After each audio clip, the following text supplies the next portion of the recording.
નમસ્કાર. આજના આ એક્સપ્લેનરમાં આપણું સ્વાગત છે. ચાલો એક અત્યંત કંટાળેલા અને ત્રસ્ત સ્થાનિક નિરીક્ષકની નજરે જોઈએ કે જ્યારે આપણું ગામ એક સાવ સામાન્ય નવરાત્રિ ઉત્સવનું આયોજન કરવા ભેગું થાય છે ત્યારે કેવી ભયંકર અરાજકતા સર્જાય છે. બસ સમય બગાડ્યા વગર સીધા જ આ ડ્રામામાં ખાબકીએ.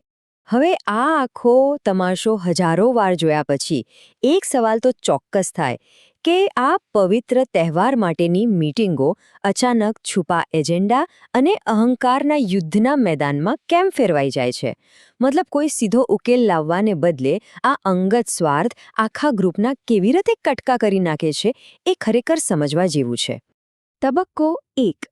પૈસાની ક્ષુલ્લક લડાઈ. સાચું કહું તો આ બધી અરાજકતાનું મૂળ આ જ છે, પૈસા. જેને લોકો પવિત્ર દાન કહે છે ને, એ હકીકતમાં એકબીજા પર પોતાનો વટ પાડવા અને સામાજિક વર્ચસ્વ જમાવવા માટેનું એક હથિયાર જ છે.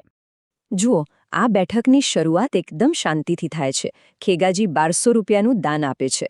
દેખીતી રીતે ગામના કાર્યક્રમ માટે આ એકદમ સન્માનજનક શરૂઆત છે. અત્યાર સુધી બધું એકદમ નોર્મલ લાગી રહ્યું છે. પણ ત્યાં જ જલાજી મેદાનમાં ઉતરે છે અને સીધા 1500 રૂપિયાની જાહેરાત કરી દે છે. હવે સમજવા જેવી વાત એ છે કે આ ઉપરના 300 રૂપિયા કોઈ ઉદારતા નથી. આ તો ખરેખર એક નાણાકીય હથિયાર છે, જેનો એકમાત્ર હેતુ ખેગાજીને નીચા દેખાડવાનો અને પોતે કેવા મહાન છે એ સાબિત કરવાનો છે. અને પછી એન્ટ્રી થાય છે ફૂમતાજીની. ભાઈ સાબ દાન આપે છે માત્ર 500 રૂપિયા, પણ ઢોંગી રીતે માંગણી એવી કરે છે કે આખા આયોજન પર સંપૂર્ણ કંટ્રોલ એમનો જ હોવો જોઈએ. બસ અહીંથી જ સંપત્તિ વર્સેસ પાવરની એવી કંટાળાજનક અને લાંબી દલીલો શરૂ થાય છે કે ન પૂછો વાત. આ આખો સીન ગામડાના રાજકારણની વાહિયાતતા એકદમ મસ્ત રીતે છતી કરે છે. એક તરફ ખેગાજી છે, જેમના 8 સભ્યોના મોટા પરિવાર માટે 1200 રૂપિયા છે. બીજી તરફ જલાજીનો પેલો મોટો અહંકાર છે અને ત્રીજી તરફ ફૂમતાજી છે, જેમના ઘરમાંથી ગરબા ગાવા આવનારું છે માત્ર એક જ વ્યક્તિ. આખું ગ્રુપ ફૂમતાજીના આ 500 રૂપિયાના દાનની મજાક ઉડાવે છે અને છતાંય ફૂમતાજી જિદ્દે ભરાઈને આખા ગામ માટે નિયમો નક્કી કરવા મથે છે. છે ને ગજબ? તો હવે આવે છે તબક્કો 2, માસ્ટર પ્લાનની તોડફોડ. પૈસાનો મામલો હજુ તો માંડ પત્યો હોય છે, ત્યાં જ આ લોકો લોજિસ્ટિક્સમાં ગોથા ખાવાનું શરૂ કરે છે. અને આ એવો ફેઝ છે જ્યાં આ વ્યક્તિગત અહંકાર કોઈપણ જાતના લોજિકને સીધું પાટા પરથી ઉતારી દે છે. અહીં સૌથી રમૂજી વાત તો એ છે કે રાત્રે ગરબા રમવાની આપણી જે પરંપરા છે ને, એની પર વડીલોની સતત ફરિયાદો ભારે પડી જાય છે. એમની દલીલ એવી છે કે વડીલો હાજર હોય તો મહિલાઓને શરમ આવે. તો આ પેઢીઓ વચ્ચેના સંઘર્ષના ઉકેલ તરીકે મુખ્ય આયોજક મફુજી શું આઈડિયો આપે છે ખબર છે? દિવસે ગરબા રમવાનો. આટલો હાસ્યાસ્પદ વિચાર જે બધાને ખબર જ છે કે સાવ ફ્લોપ જવાનો છે. અને જાણે આટલું ઓછું હોય એમાં બળતામાં ઘી હોમાય છે. આયોજકો સ્થાનિક ગાયક મહેન્દ્રભાઈ વામૈયાને બોલાવવાનું નક્કી કરે છે. પણ જ્યારે ખબર પડે છે કે એમની ફી તો 75,000થી 1 લાખ રૂપિયા છે. બાપરે! આ સાંભળીને જ પેલા 1200-1500 રૂપિયાના નાના બજેટની તો હવામાં જ વરાળ થઈ જાય છે. હવે આગળ વધીએ તબક્કા 3 તરફ. જીવલેણ બદલાના પડછાયા. અત્યાર સુધી આ વડીનો 2-5 રૂપિયા માટે ઝઘડી રહ્યા છે, બરાબર? પણ હવે જે ટ્વિસ્ટ આવે છે ને, એ ખરેખર માઇન્ડ બ્લોઈંગ છે. ચાલો જોઈએ કે આયોજનના આ ડ્રામા પાછળ ખરેખર કઈ ખીચડી રંધાઈ રહી છે. નજીકના જ એક કોમ્પ્લેક્સમાં છુપાયેલા એક કાકા અને ભત્રીજાનું આ વાક્ય છે. ધ્યાનથી સાંભળજો. આપણે એમને આપણા ઈશારે નચાવશું, સિંહને કૂતરો બનાવી દઈશું. અગાઉ આ જ ગ્રામજનોએ દગો આપીને આ બંનેને જમીનમાં દાટી દીધા હતા અને હવે આ બંને જણા નવરાત્રિમાં જ એક ભયાનક બદરો લેવાનું સિક્રેટ પ્લાનિંગ કરી રહ્યા છે. આ લોકો કંઈ ખાલી ગુસ્સો પાડીને નથી બેઠા. એમની પાસે એક પૂરેપૂરું ડિટેલ્ડ હિટલિસ્ટ છે. ખેગાજી અને હરિભાને તેઓ જમીનમાં દાટવા માંગે છે.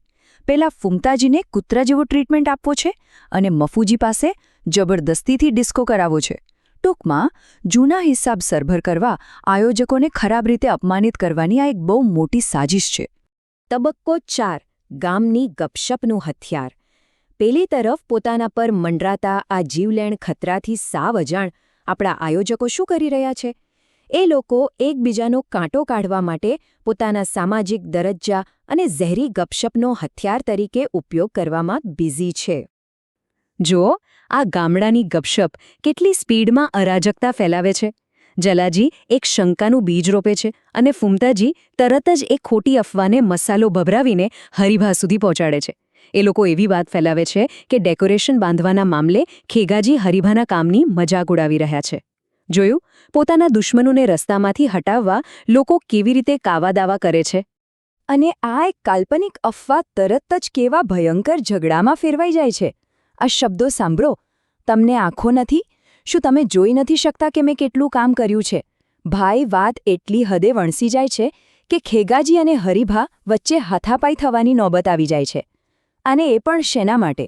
ખાલી એ સાબિત કરવા કે કોણ ખરેખર કામ કરે છે અને કોણ નવરું બેઠું છે. અરે રે! અને છેલ્લે તબક્કો 5, અનિવાર્ય અરાજકતા અને પતન. સાચું કહું તો આ બધું જોયા પછી એવું જ લાગે કે પેલા જીવલેણ બદલાવાળા પ્લાનની તો કોઈ જરૂર જ નથી, કેમ કે આ ગામની કમિટી પોતાના જ અહંકારના બોજ હેઠળ અંદરથી તૂટી પડવા માટે એકદમ સક્ષમ છે.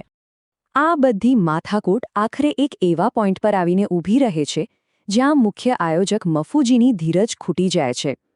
તેઓ એકદમ કંટાળીને અને હતાશ થઈને એવી ધમકી આપે છે કે હું બધાને કાઢી મૂકીશ, બધાના પૈસા પાછા આપી દઈશ અને આખો પ્રોગ્રામ એકલો જ કરીશ, કોઈની જરૂર નથી. પણ આ આખા કટાક્ષયુક્ત ડ્રામાનો ક્લાઇમેક્સ કોઈ માણસના નહીં પણ પ્રકૃતિના હાથમાં છે. અચાનક જ ધોધમાર વરસાદ તૂટી પડે છે, મેદાનમાં આખો કાદો કીચડ થઈ જાય છે અને ના છૂટકે એમનું આયોજન કેન્સલ કરવું પડે છે. જાણે કુદરતે જાતે જ આવીને આ બધાના અહંકાર પર એક જ ઝાટકે પાણી ફેરવી દીધું. હવે જ્યારે આખો કાર્યક્રમ કાદવ સુકાય ત્યાં સુધી મુલતવી રહી ગયો છે, ત્યારે મનમાં એક સવાલ ચોક્કસ થાય. શું આવા ધાર્મિક મેળાવડા ખરેખર શ્રદ્ધા અને ભક્તિ માટે હોય છે કે પછી એ માત્ર આપણા પોતાના થકવી નાખનારા અહંકારના પ્રદર્શન માટેનો એક મંચ બની ગયા છે? આ એક એવો વિચાર છે જે ખરેખર મંથન કરવા જેવો છે. તો આજના આ એક્સપ્લેનરમાં જોડાવા બદલ આપનો ખૂબ ખૂબ આભાર.